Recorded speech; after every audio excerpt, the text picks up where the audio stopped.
우리는 평생 누군가를 설득해야 돼요. 그렇잖아요. 맞아요. 회사 안에서 설득해야 되고 네. 집에 가서 부부 간에 그다음에 부모 자식 간에 친구 간에 다 설득하면서 하는 겁니다. 맞아요. 바로 말로써 설득하는 능력이 진짜 말을 잘하는 능력이라는 것이죠. 예. 근데 이거는 어떻게 되느냐? 이게 법칙이 있어요. 자, 뭐냐면 그 법칙은 바로 하나는 용건이에요, 용건. 용건. 누구랑 대화할 때 네.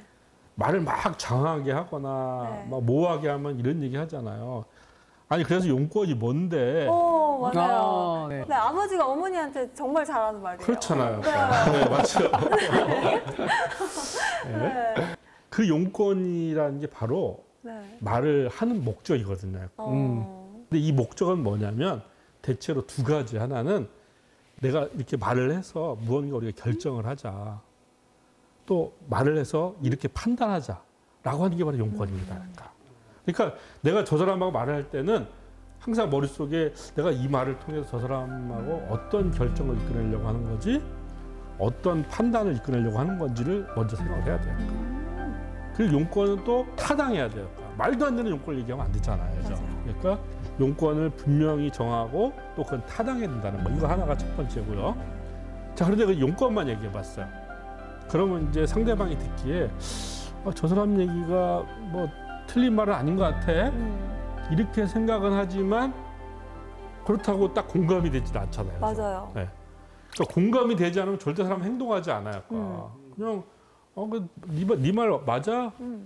이 정도 수준의 반응을 이끌어내서는 별로 말을 한 보람이 없잖아요. 그렇죠. 네. 내가 말을 했으면 저 사람이 생각이 바뀌든지 행동이 바뀌든지 뭔가 나의 말을 통해서 움직일 수 있게. 움직여야 되잖아요. 그죠? 바로 그렇게 움직이게 하는 게 바로 근거입니다. 근거. 근거. 그냥 막연하게 용건만 얘기하면 안 되고 타당한 근거가 타당한 용건이 있어야 되고 근거는 가급적이면 구체적이고 생생한 이야기를 해야 돼요. 막 어떤 관념이나 막 모호하게 얘기해 버리면 안 되거든요. 그래서 아이들한테 이렇게 용건과 근거를 갖고 말을 하도록 그렇게 부모님이 사실 가이드를 해야 돼요. 그런데 우리의 부모님과 아이들은 어떻게 대화하고 있을까요? 어떻게 대화하고 있어요? 이거 안 하면 이거 안 해준다. 이거 괜찮나요? 네, 그렇죠. 용건이 확실하네. 이거 안 하면 이거 안 해. 그렇죠. 그거는 이제 용건과 근거라기보다 용건과 협박이라고. 네, 나도 협박. 그렇죠. 네. 사실 이제 이렇게 얘기하고 있어요. 아이들은 부모님한테 이렇게 얘기하고 있습니다. 엄마, 나 장난감 사줘. 끝. 아이들 용건밖에 얘기하지 않잖아요. 아, 맞아. 그러면 이제 부모는 얘를 장난감을 사줄까 말까 고민하잖아요. 그죠? 왜? 라고 하는데.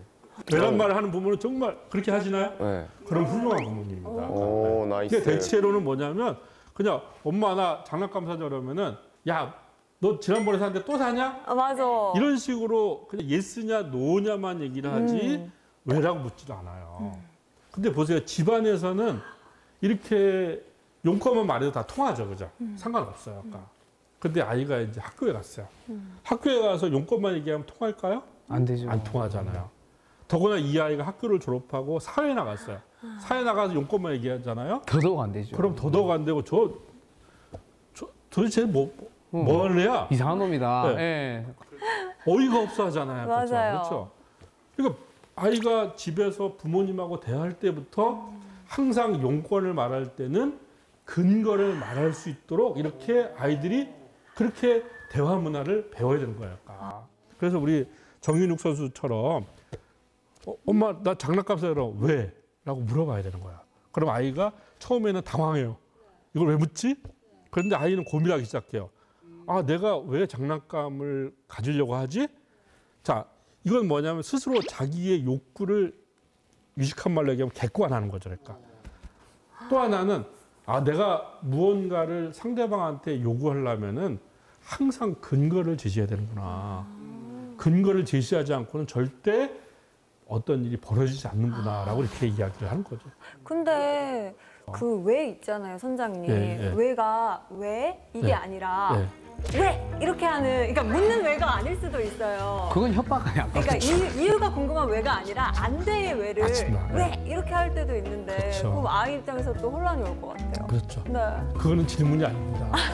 그렇죠. 그것도 마찬가지 용건과 네. 협박이에요. 아. 그래서 안 되라고 하는 얘기를 부모님이 그냥 왜? 라고 이렇게 이제 이렇게 얘기하는 거고 네. 그렇게 얘기하지 말고 아, 진짜로 그래요?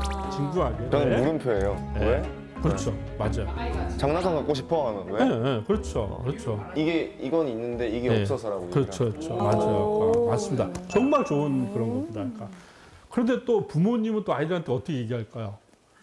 야, 너 청소 안 해? 용건만 얘기하잖아요. 그러니까. 청소해. 해버리면 이미 그거가 명령으로 들리게 맞아. 되고 뒤에서 아무리 근거를 얘기한다고 하더라도 아이들 귀에 들어오지 않아요. 반발심 먼저 생기고. 그렇죠. 반발심 생기고 아이가 이렇게 약간 위압감을 느끼는 거거든요. 그러니까 그래서 부모는 하고 싶은 말, 용건을 뒤로 가야 돼요. 뒤로 빼는 거예요. 미괄식으로. 네, 맞습니다. 어우, 좋습니다. 그러니까 먼저 근거를 이렇게 얘기하고 자 이러니까 네가 좀 청소를 해야 되지 않겠니? 라고 이런 식으로 대화를 할 필요가 있어요. 네가 여기 장난감 이거 노라는 거 봐 먼지꼬디다. 노라는 거 봐 먼지꼬디다. 네. 그러니까 네가 예, 예, 예, 그렇죠. 너무 지저분하잖니. 예, 예. 청소해볼까? 그렇죠. 이렇게. 이러다가 너 이렇게 발로 밟으면 네. 네 발이 다칠 수도 있고 뭐 이런 식으로 이제 해서 그래서 우리가 청소를 좀 해야 되지 않겠니라고 이렇게 미괄식으로 이야기를 해야 돼요. 그런데 아이에게는 또 어떻게 하냐면 아이는 두 가지로 말하도록 또 우리가 부모가 가이드 해줄 필요가 있어요. 그 방법은 뭐냐면 아이가 쭉 말을 하잖아요. 네. 그러면 거기서 용건을 찝어서 아 네가 이런 말을 하고 싶었구나를 발견해 주는 거예요. 그러니까 제일 좋은 교육 방법은 우리가 레버 상대방이 했던 행동과 말을 정리해서 들려주는 거예요. 네. 그래서 네가 이런 말을 하고 싶었구나. 그래서 요런 용건을 이렇게 근거를 얘기하고 있네라고 아이들 다시 얘기해 주는 거예요. 아이들한테 다음에는 있잖아. 이렇게 하고 싶은 말부터 엄마한테 해줘. 그래야 엄마가 더 정확하게 알아듣지. 그러니까 이게 뭐냐면 아이가 어떤 자기의 어떤 생각들을 표출하는. 그래서 그렇게 우리는 서로 대화를 할 필요가 있어요. 그래서 부모님은 미괄식으로, 아이는 두괄식으로 이렇게 얘기를 해줘야 됩니다.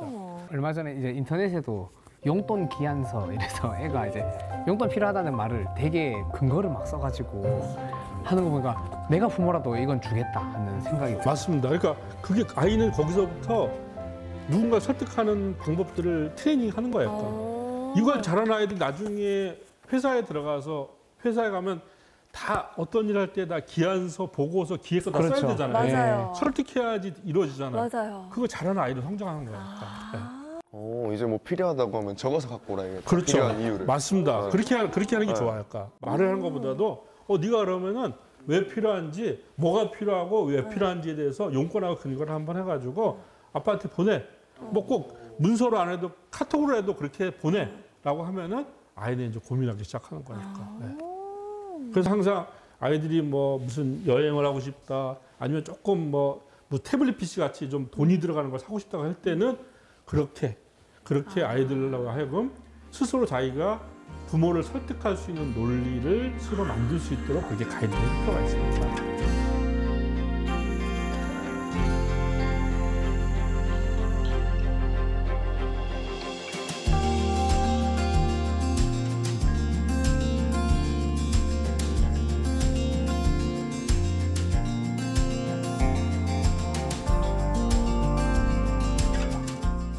또 하나는 뭐가 필요하냐면요. 이 말이라고 하는 거는 말을 하는 사람이 있고 듣는 사람이 있잖아요. 그죠? 그러니까 말을 물론 이제 어떤 뭐 공적인 연설을 하게 되면은 말을 하는 사람이 있고 듣는 사람이 있지만 말을 하는 사람 위주로 막 얘기해도 돼요. 그죠? 근데 대화라고 하는 거는 뭐냐면 듣는 사람을 생각을 해줘야 된단 말이에요. 네. 근데 어떤 사람은 자기 하고 싶은 말만 해. 맞아요. 처음부터 끝까지 자기 하고 싶은 말 다 하고 말지나 얘기 다 했으니까 이제 갈래. 이런 사람들 정말 많잖아요. 그죠? 맞아요. 네. 이게 부모와 자식 간에 연인 간에 친구 간에 진짜 자기 할 말만 실컷 하고 가는 사람들이 많아요. 약간. 일방적인. 네. 이런 사람은 누가 제3자가 보기엔 저 사람 말 잘하네라고 느낄지 모르겠지만 이 사람 말을 하면 할수록 어떻게 됩니까? 관계가 점점 안 좋아지겠죠. 그렇죠? 벽이 생기는 느낌. 약간의 비호감이 되면서. 맞아요. 그렇죠. 네. 말을 하면 사실은 더 호감이 생겨야 돼요. 네. 말을 하면 더 소통이 돼야 되고 그 사람에 대한 긍정적인 생각이 더 떠올라야 되는데 이런 사람 말을 하면 할수록 더 부정적으로 바뀌는 거니까. 자, 그래서 항상 말을 할 때는 내가 하고 싶은 말과 상대방이 듣고 싶은 말을 적절하게 조화를 이루도록 또 해줘야 돼요. 그게 어려워요. 예, 어렵죠. 맞아요. 예. 항상 이렇게 대화라고 하는 것은 관계성이고 그래서 그렇게 뭔가 느낌이 이 얘기하면 별로 안 좋을 것 같은데 하는 얘기는 안 하는 게 좋아요. 안 하는 게 낫다. 사실은 잘 따져보면은 네. 그게 상대방을 위한 얘기 같지만 사실 자기의 답답함을 달래주려고 하는 얘기일 가능성이 높습니다. 맞아요. 그래서 아이들하고 이렇게 대화할 때도 바로 이제 그런 것들이 필요하다는 점을 말씀드릴 수 있을 것 같아요. 네.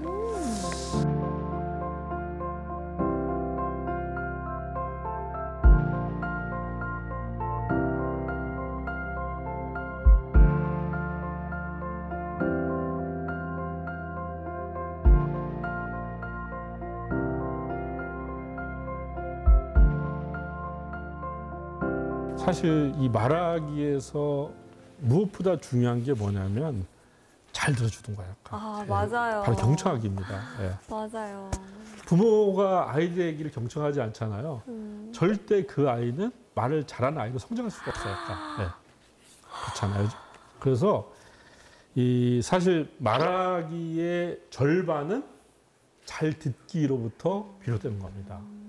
예. 근데 그럼 내가 지금 어떻게 상대방의 말을 듣고 있지를 한번 볼까요? 제가 한번 자료를 한번 준비했습니다. 오. 뭐냐면 여기서 이제 여러분들이 어떤 유형인지 한번 보세요. 오. 절벽형, 상대방 이야기를 들으려 하지 않아요. 건성형, 네. 상대방 이야기를 듣기는 하지만 건성으로 듣거나 알아듣지 못해요. 매복형, 상대방 이야기를 듣고 말꼬리를 잡거나 반박하려 하고 있어요. 맞아. 저런 분들 계시지. 직역형, 상대방 이야기를 고지고대로 듣기만 하지 속 뜻을 알아채지 못해요. 아이고 답답해. 경청형, 상대방 이야기에 귀 기울이고 이해하려고 듣는 거예요. 자, 우리 시청자 여러분들 그리고 우리 선생님들은 이 지금 5가지 유형 중에서 네. 내가 어떤 유형일까 한번 스스로 한번 이 체크를 해보시기 바라겠습니다. 솔직히 무슨 형이에요? 정말 난- 솔직히. 난 마지막 거 빼고 4개 다 안 돼. 4개 다 섞여놨다. 네, 다 너무 섞여 있어요. 솔직하다. 어. 너무 솔직해. 절벽, 건성, 매복, 직역을 섞어놓은 게 나다. 네. 근데 가끔 한 번씩 저 제일 5번째 것도 살짝은 있어요. 아. 아예 없으면 예. 좀 사람 아니지. 그렇죠. 그 그렇죠. 마지막 것 때문에 앞에 있는 게 용서가 되죠. 그죠? 아. 예, 그렇죠. 예. 그렇게 한번 또 경청을 정말 잘해주면은 네. 그동안 서운하고 뭐 이렇게 이해가 안 됐던 것들도 정말 눈 녹은 듯이 사라져요. 이 경청이 힘입니다. 경청해야 될 땐 해야 돼요. 예. 맞아, 맞아. 그렇지. 지금 이 자리에서 절벽형으로 있으면 안 되죠. 지금도 좀 많이 흘러 지나가는 것도 많이 있는데 조금 듣고는 있어요. 아니 그래도 우리 저기 보니까 표정도 그렇고 정말 이 세 분 다 경청형에 가까우신 분들이에요. 예, 지금 경청형이 돼야 된다고 생각합니다. 그래서 우리 부모님들이 정말 나는 어떤 유형일까 이런 걸 한번 잘 생각할 필요가 있습니다. 우리 보면 대화할 때 또 이렇지 않습니까? 상대방이 막 대화를 하면은 제가 안 듣고 다음에 내가 무슨 얘기하지? 머릿속으로 그 생각하고 있잖아요. 그죠? 맞아, 네. 맞아. 이런 것들이 전부 다 이제 정말 이 안 좋은 이 말하기 듣기의 유형들이거든요. 그래서 제가 쭉 좋은 말하기를 이야기했지만 무엇보다 부모님이 아이들의 이야기를 경청하는 태도를 가져줘야 이 아이도 경청하는 어른으로 성장할 수가 있거든요. 그리고 경청이 전제돼야 좋은 말이 나오는 거거든요. 그래서 이 말하기에서 제가 마지막으로 경청 이야기를 꼭 그렇게 강조하고 싶습니다. 말을 잘하려면 잘 들어야 된다. 예, 그렇죠. 예.